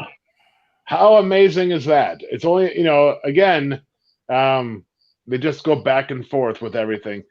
Britt Baker and Big Swole. It's a tooth and ladders match? Is that what it was? It's tooth and ladders? Tooth and nail match. Tooth and nail match. Like they're fighting tooth and nail? You know what? Boy, I mean, that's funny but stupid. I don't know. 15 minutes left. I'm just going to go with Britt Baker. I you don't care, huh? It. No, I do, but I don't. I think she needs it because she's had some great vignettes. But if she wants to get on that title picture, she has to win this weekend and get rolling. How do you bring Britt Baker back in her first? I believe this is her first match back from injury, right? And not have her win. Shane, what do you think? What would you do? How do you have that happen? Because she loses. That's easy. Can happen easily. I don't know. I can see Britt Baker winning, but also, if you're going to do anything with Big Swole, you can't really. Her first time at bat might not be good for her to strike out either.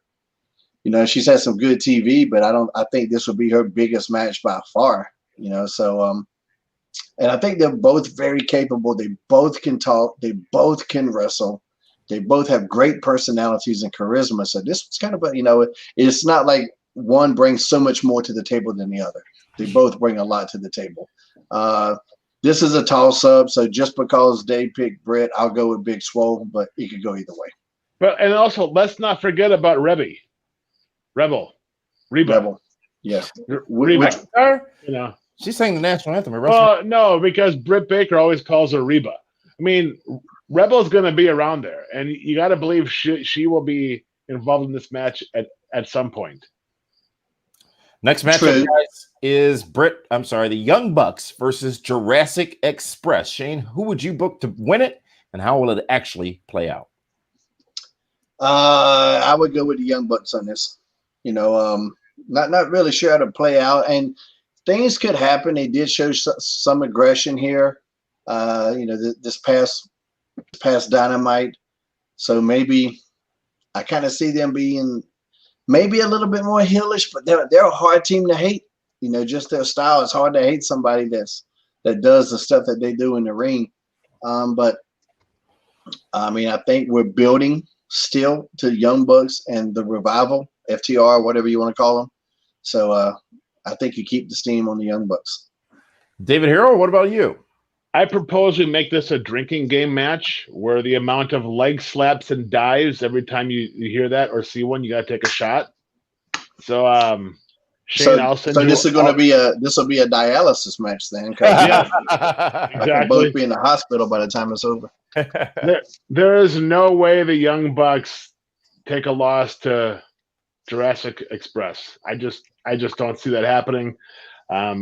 Because you gotta believe that after FTR, I'm gonna call it now, defeats Paige and Kenny Omega, that the Young Bucks want to go into that program with them right away. So yeah, absolutely, it's gonna be a quick and easy and decisive win for the Young Bucks.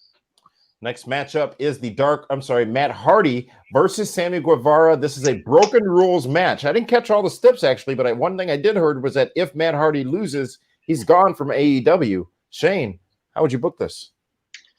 Well, I can't imagine that they're going to get rid of him right away, so I think I might go with Matt on this one. If it's a broken rules match, Matt created the broken universe. Matt deserves the win, so and I'm glad, I know that they kind of were doing stuff with Matt with the private party thing, and private party might get involved here. Maybe LAX comes out, being with the inner circle, try to help Sammy Guevara. We'll get some outside interference from those two teams. But I like that this is just a Matt match. I get what they're doing with him in private party, but I think that doesn't do a lot for me. I like to see Matt on himself. I like to see Broken Universe Matt come out. He created something special there. And yeah. I know that he likes doing all these multiple personality things, but to me, that gets away from what was special that he created himself. So I would like to see him just get back to that and, do the crazy shit that he can come up with. They'll come up with some crazy stuff. Sammy's as athletic as they come. He's going to be bumping all over the place. Hopefully nobody goes to the hospital, but I expect to see something really weird at the end of this match. And it should be, right? David, how about you? I think that this is the match that finally truly makes Sammy Guevara into main event player. I think Matt Hardy, he's done it all. I mean, he's right up there with Chris Jericho as far as star power on the show. Everyone knows who the Hardy Boys are, just like they all know who Chris Jericho is. And this is going to be the match that will decide which way Sammy Guevara goes. There's no way Matt's going to lose. Matt's going to win, but he's going to make Sammy Guevara a bigger star than he ever was when this match is all said and done. All right, next up is another tag match. The Dark Order, many of them, will take on Matt Cardona, Scorpio Sky, and the Natural Nightmares. Whew. Dave, you get first dibs on this one. First of all, I don't even know who the Dark Order is. You know what I mean? Yeah. I mean, I really don't. I don't know which one of the 13 guys they have is going to be on that match. It'll be 1, 2, 3, 4, 5, and 10. And then you have, Zach Cardona. You got QT Marshall. You got Dustin and Scorpio Sky. It seems like those 4 guys are just all lumped together also. It's just like, okay, let's just have a Chex Mix match here and see what we're going to get. I got to believe if I'm booking this, I'm going to let the Dark Order go over. And the reason is because Scorpio Sky turns on his team. Because I think that they can use Scorpio Sky as a great heel going forward. Because right now, all the other bigger heels that they've got, they've already gotten their worth out of them. But, I'm just gonna go with the Dark Order and just figure that the babyface team is going to self-implode. Okay. Shane, how about you? Yeah, I like the Dark Order in this, mainly because now that Brody Lee's the TNT champion, I don't want them to do the 50-50 booking of, okay, he's the TBD champion, so now his minions got to get their ass kicked every week. So I like to see the Dark Order win this. I think there's a million different ways to protect the baby faces and make it happen. Whether it's Scorpio Sky doing something as Dave suggested, I'm not sold on that. I like Scorpio as a baby face. I think there's still money to be made with him in that regard. QT Marshall could be the weird thing here. He definitely has potential as a heel as well. I don't know a lot about him though, to be honest, but like Dave said, this is a Chex Mix match. These guys, it is really thrown together. But I think go with the Dark Order. And now that Brody Lee's that TNT champion, if his army is strong, it's going to make him seem stronger too. So don't dilute his army. Yeah. See, for me, if QT Marshall, if they would have shown more of the relationship with QT and Cody and Dustin and Brandy, QT turning on the babyface team means a lot more because it's like, how dare you do that to Cody? You know what I mean? Mm-hmm. But I mean, or it could be, it could be Matt Ryder. I don't know. It could be any one of those 4 guys. Different every time. Shane, one more time. You went with Dark Order or? Yes. All right. Next matchup. And Shane, you get first picks here in this match. Gosh, you know what? What can we even do with this? It's the Battle Royal. It's a 21-man Casino Royale Battle Royal for an AEW Championship opportunity. Who's all in it? That's the thing. We don't know who's all going to be in it. Let's talk about the people who might win it, who are in it. Brian Cage, Lance Archer, Billy Gunn, Darby Allin, Ricky Starks. How do you put Darby Allin and Ricky Starks in a Battle Royal after everything they just did the last time we saw them together? Maybe there's more time before they have to have a singles. Yeah, and it's not a Battle Royal where everybody starts at one time, right? Isn't it like 5 guys and then 5 guys come in? So hey, hold on a second. You were in one of those. You should know. The one that I was in with them, and we were all in at the same time. Yeah, there are 2 different ones. No, one's a ladder match, one's a Battle Royal. Hold on. This one here is it's groups of 5 come out together. Yeah, so there'll be some times to keep them apart and then build up to them coming in. Just like in the Royal Rumble, like when there was a feud going on, you send one guy out there early, and then you send the other guy out there later. So when they come in, there'll be bodies laying everywhere. Then you kind of give them their moment in the ring. That could be done. Probably rather see them in a singles match would be more fitting, but they're not. They're in this Battle Royal, so maybe this can just further the angle. But who is the other people you said might win this, Damian? Brian Cage, Lance Archer. Sean Spears is going to be in there. Sean Spears, good point. Yes, he's going to be in it as well. Jack Hager. Yeah. LAX. a bunch of the Dark Order guys. I mean, there's nobody that truly sticks out. So when you're looking at that battle royal, like, okay, who in that battle royal is going to headline a Dynamite or the next pay-per-view? But isn't that the good thing? Is you don't want to know who. No. Here's the problem. None of them on there I want to see do it. That's the problem, because none of them right now mean enough to be in the main event for the world title. Well, I mean, winning this match could be a step to getting them there. I don't think it has to happen the very next week. So maybe there's still time to tell that story if it's done correctly. I still want to see Billy Gunn get a run. Hell, if Billy Gunn wins this damn battle royal and gets a world title match, it won't hurt my feelings. You know what? It's going to be Brock Lesnar's going to show up and win the battle royal. Brock Lesnar probably will show up. I don't even think we're going to bother picking a victor in this. Is Wardlow in this battle royal? You know what? He is. He might be. I don't know. You know what? And I was thinking, if anyone, let it be him, because then if MJF can't beat, I almost call him Dean Ambrose, John Moxley. Dean Moxley. Yeah, Dean Moxley. Then now there's heat, because MJF is going to want Wardlow's spot, and they did tease that a few weeks ago or a month ago, where there was a little bit of dissension there between the two of them. Well, we're going to skip this. We're not going to pick a winner because we can't even get the participants right. But be that as it may, it should be entertaining. Regardless, we picked Brock Lesnar. Yeah, Brock Lesnar or Mike Tyson. So hold on a second. You know what? I would pick Serena Deeb right now because she looked that good this past week. Not in it. Or Chris Jericho. Chris Jericho versus Orange Cassidy. This is a Mimosa Mayhem match, first of its kind. Dave, what do you say? No. Let Shane go first. I can't figure this one out to save my soul. This one's tough. You want to continue building the young talent in Orange Cassidy, but at the same time, you can't beat Jericho too many times by the same person. So I think I'm gonna go with Jericho in this one. Oh, okay. But yeah, I could easily see keeping the steam on the young guy, keep that surprise, keep building that star power. But I could also see, hey, we need to put some more back in Jericho. He's the one that's he's still a big name player.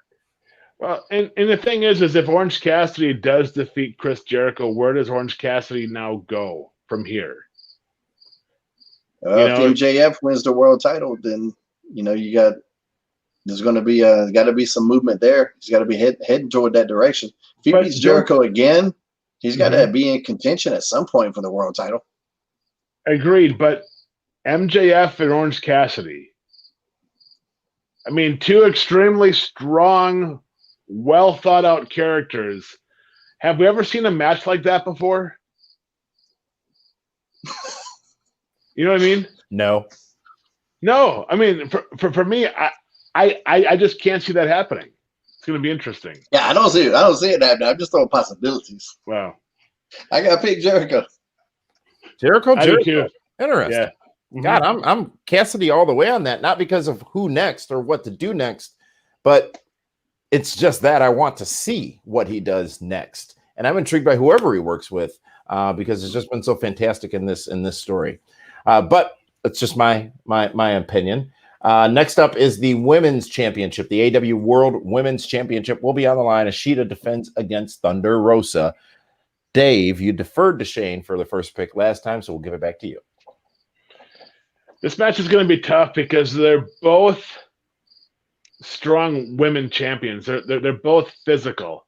And Ashita and Thunder Rosa, this might be the best AEW women's match we've seen in the history of AEW women's wrestling, as far as I'm concerned. Thank you, Mr. Schiavone. I don't know if Thunder Rosa's under contract. If she's under contract, I'd go with Thunder Rosa. Just because I think she's better business, because I think she can do more promotional work.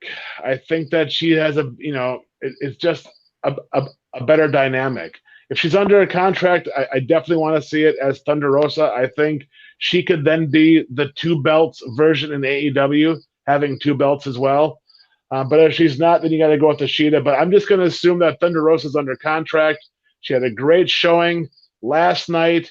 And if you want to make her a star, you got to put her over on Saturday night.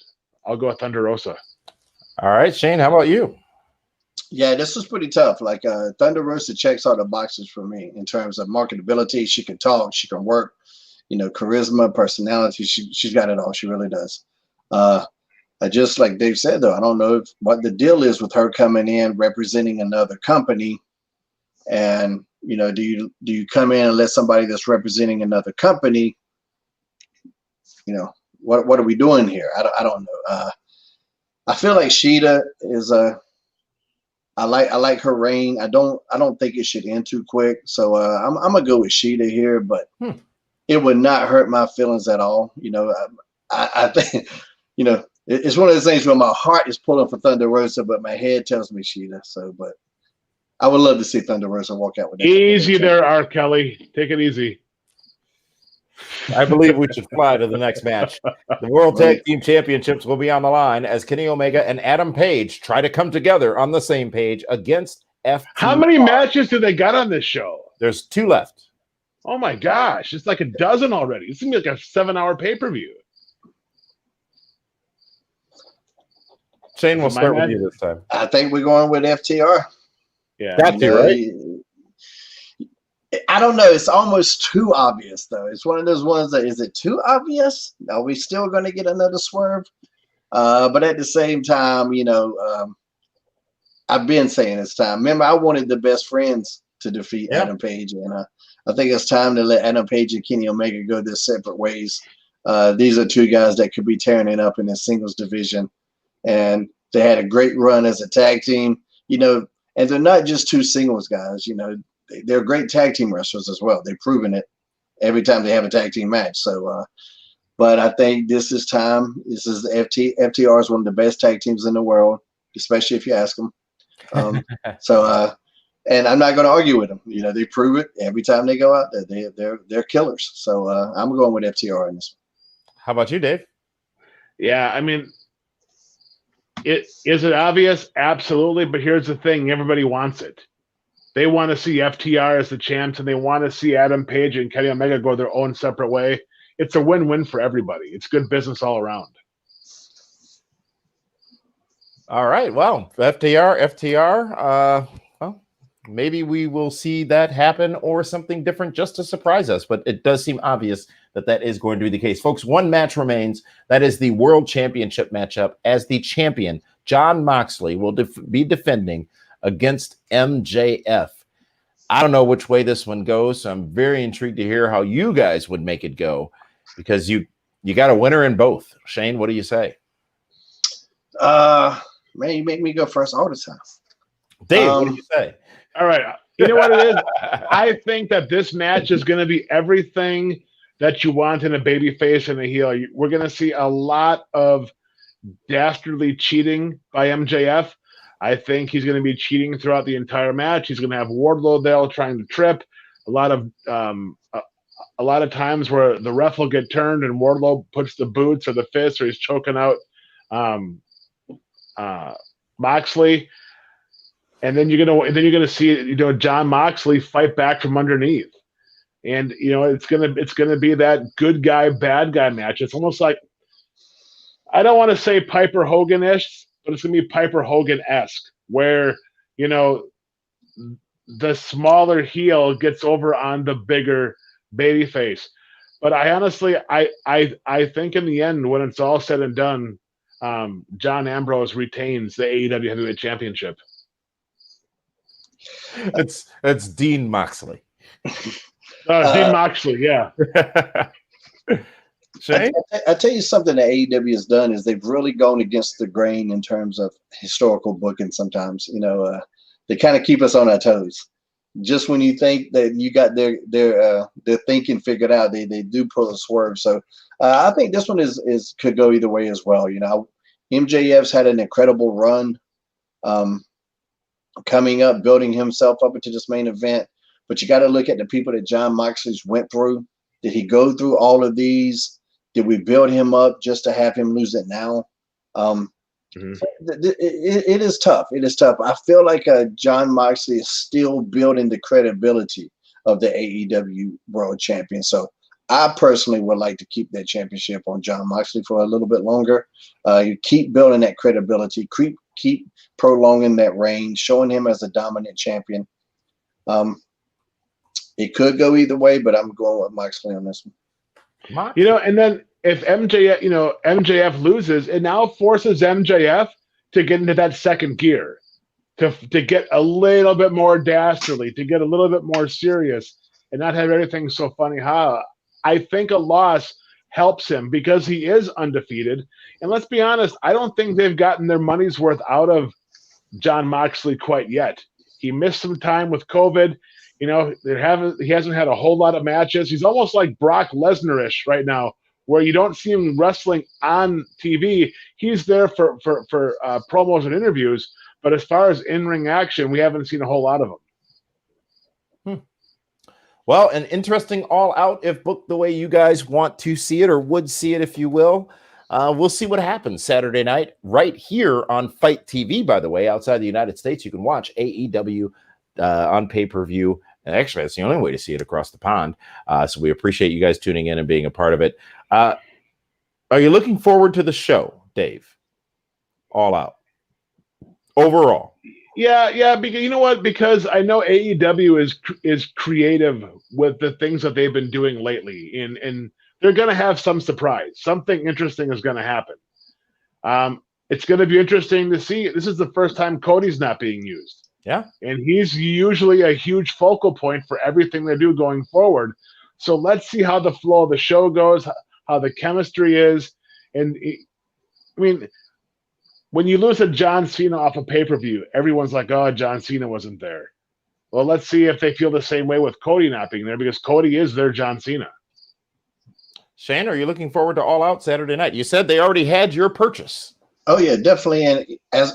Even as we went through these matches, I was like, man, I really am interested in, because just not being able to pick all the winners, that's when I get really interested. When I can just blatantly pick out and predict the whole entire card, you don't get my interest as much. When I can see all the different possibilities of where it could go, that's when you really get me. And there's a lot of possibilities here. Every match that I picked, who I thought would win or would go my way, I can totally see the other person doing it. With the exception of, I'm not going to tell you. The possibilities are endless at All Out this Saturday on pay-per-view. It's a marathon week in professional wrestling. I'm tired of wrestling, but I'm looking forward to this show from AEW on Saturday night. Gentlemen, we're out of time. The show's over. We did it live. What are your passing or your final comments, thoughts for the audience? Dave, we'll start with you. I just want to thank everyone that reached out over the past week. With my mom passing, it meant the world to me. All the love and support the family got, all the love that my mom got. This is my first show ever where she hasn't watched. And I appreciate all of you guys. Thank you so much. Thank you, Dave. Hey, we love you, man. We really do. And with that, ladies and gentlemen, thank you very much for joining us here tonight on the Pro Wrestling Report Primetime Live Super Show. We'll see you Saturday night socially during All Out. And again, next week, right here on Fight TV. So long, everyone.